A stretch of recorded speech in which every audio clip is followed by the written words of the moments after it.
Hi, I'm Rob, and I think that Facebook is dead, because basically you can have about 300 friends, and I only really know about 10 or 15 of them. So I'm going around the country just to see whether people are still willing to be friends face to face, and I'm jotting them down in this little book. So this is my physical Facebook.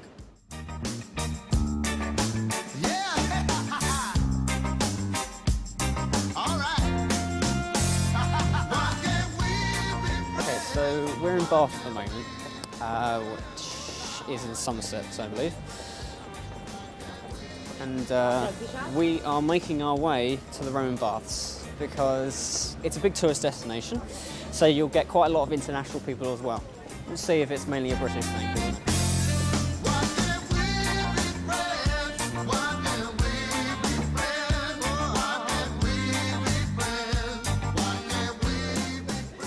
Excuse me. Just, would you mind if we ask you a few questions? Yeah, sure, go for it. Just wondering, what do you do? I mean, it's sort of like, what's your profession?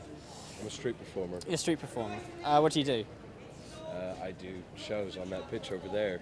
Do you mind me asking what you're actually drawing there? Well, I was drawing these guys doing the work on the streets. Oh, right.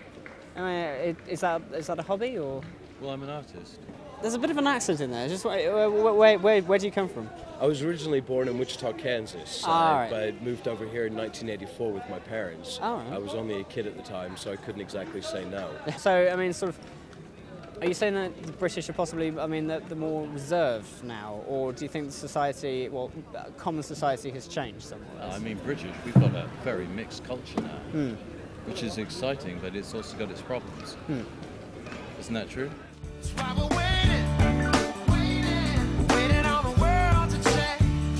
We keep on waiting on the world to change. It's not that we don't care, we just know that the body...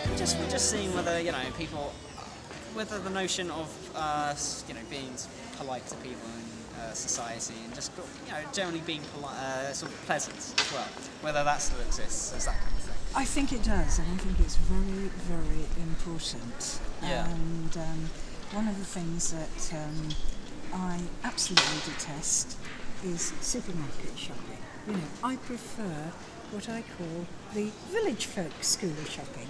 I want to break across to people who are part of polite society, but there's a barrier.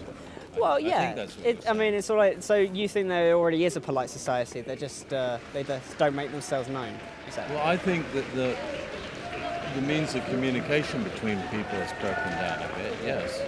Okay. But I think people are quite polite once you've been engaged with them.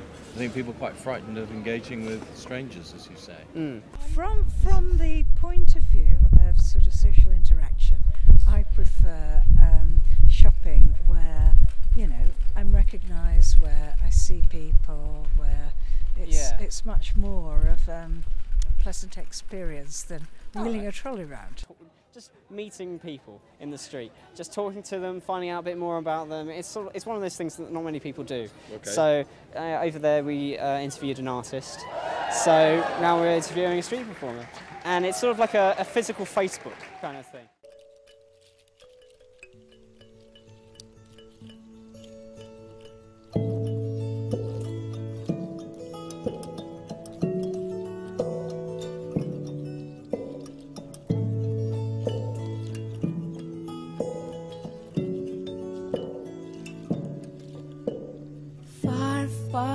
There's this little girl, she was praying for something to happen to her.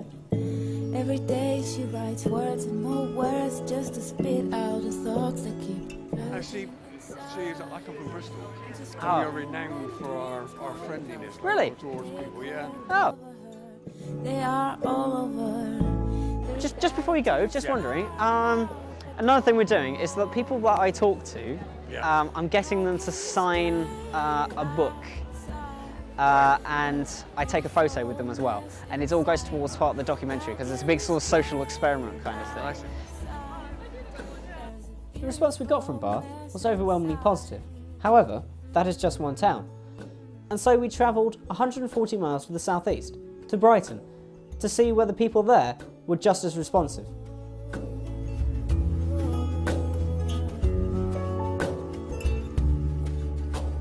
Far, far, there was this little girl. She was praying for something good to happen to her.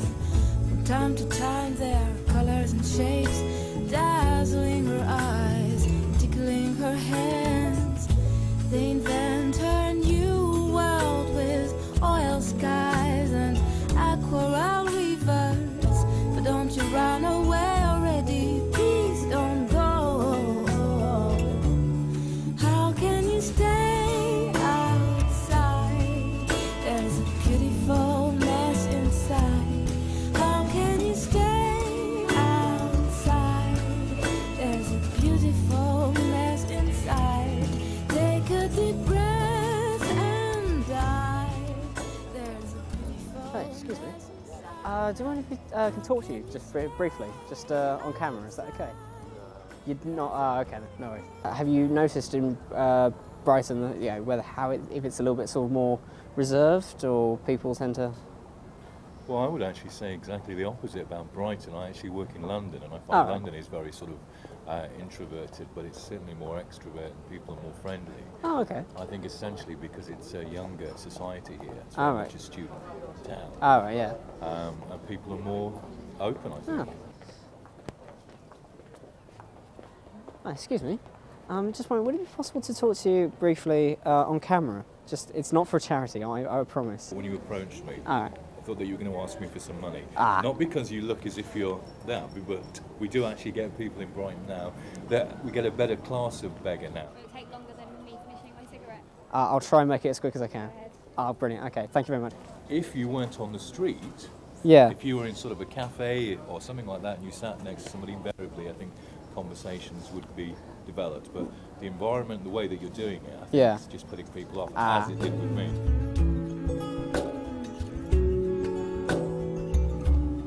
So, as I'm ending this little experiment, I've learned several things.